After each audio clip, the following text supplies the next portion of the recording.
The youngest was 1 year old. The oldest was 14.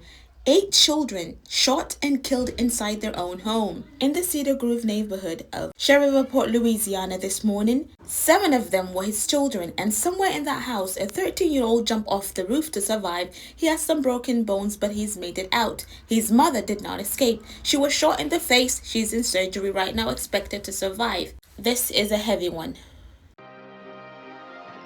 This is the 7th mass killing in the United States in this year. It is the deadliest in over 2 years. And before Shreveport, 65 other children between the ages of 0 and 11 have already been killed by gun violence just this year alone. And what is the shooting about? Because calling it a mass shooting doesn't really tell the whole story. This is a domestic violence story, and he has been hiding in plain sight, I feel like. So just after 6 o'clock this morning, Sunday, police responded to reports of shots fired in the Cedar Grove neighborhood on the city north side. And what they found was unlike anything most of them have ever seen.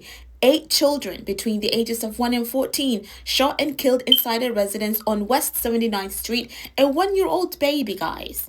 All of them, children up to the age of 14, found inside one home. The suspect, now identified as Shamar Elkins, was the father of 7 of those 8 children. The 8th was not his.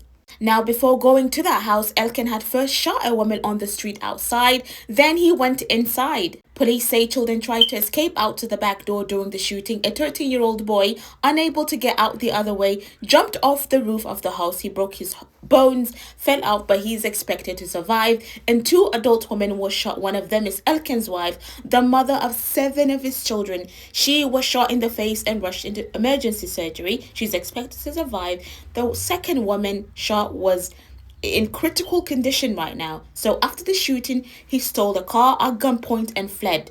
The police has chased him across the city into neighboring Bossier Parish. Police have opened fire. Shamar Elkins is dead. It remains unclear whether he died from the gunfire from the police or he took his own life. Now, the crime scene spanned 3 different locations. The Shreveport Police Chief Wayne Smith stood before the cameras today and said, "I just don't know what to say. My heart is just taken aback. I cannot begin to imagine how such an event can occur." The mayor called it maybe the worst tragic situation we've ever had in Shreveport. And the councilman named Grayson Butcher put a number on what just happened. He said this single act of violence more than doubled Shreveport's homicide total for the entire year in one morning in one house.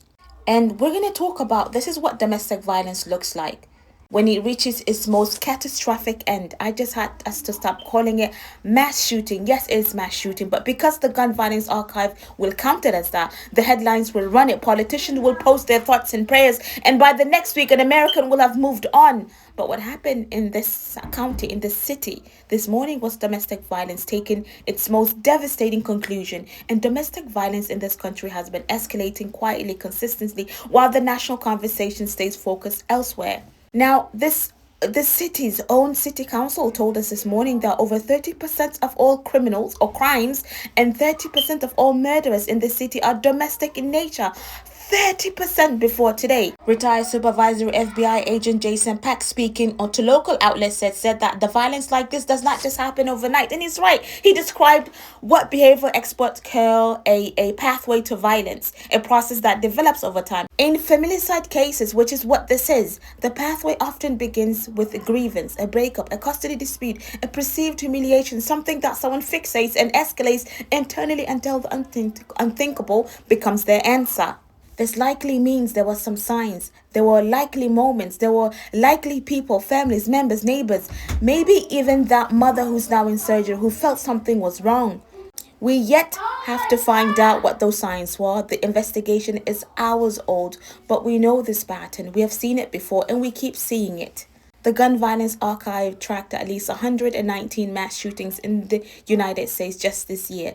65 children between the ages of 0 and 11 had already been pulled or killed by gun violence in this year. Before this morning, 124 children had been injured. This is the 7th mass shooting of 2026. It's the deadliest one in over 2 years. And the children in the Cedar Grove home, one of them 1 year old, had no pathway, no warning, no choice, and no chance. And we know what happens in the medias. We're going to talk about gun control, mental health on the other side. Some are pointing Shama Elkin's race. Some are pointing the poverty in that town. Some are already moving past it entirely, because 8 children killed by their father inside their own home on a Sunday morning has somehow become something that we absorb and keep scrolling. So I'm not going to tell you about the political conclusion to draw, but I'm going to tell you what Superintendent of the Parish Public School said today. He said, we must take care of our children, support our families, and stand beside our educators, first responders who are carrying the weight of this moment. This is not a political statement. This is a human one. And here's the connect the dots matters most right now. A 13-year-old boy who jumped off that roof had survived. He's physically going to be okay, but he watched his brothers and sisters die in front of him this morning. He's going to carry that for the rest of his life. Same thing for the mother. 7 of her own kids are gone. Her surviving would not even feel like she should survive. 7 of your kids gone in one day, in a blink of an eye. I do not have the words that are big enough for this. I have kids, so it's devastating. Devastating. The National Domestic Violence Hotline is 1-800-799-7233. Available 24 hours a day, every day. Please reach out if you need assistance.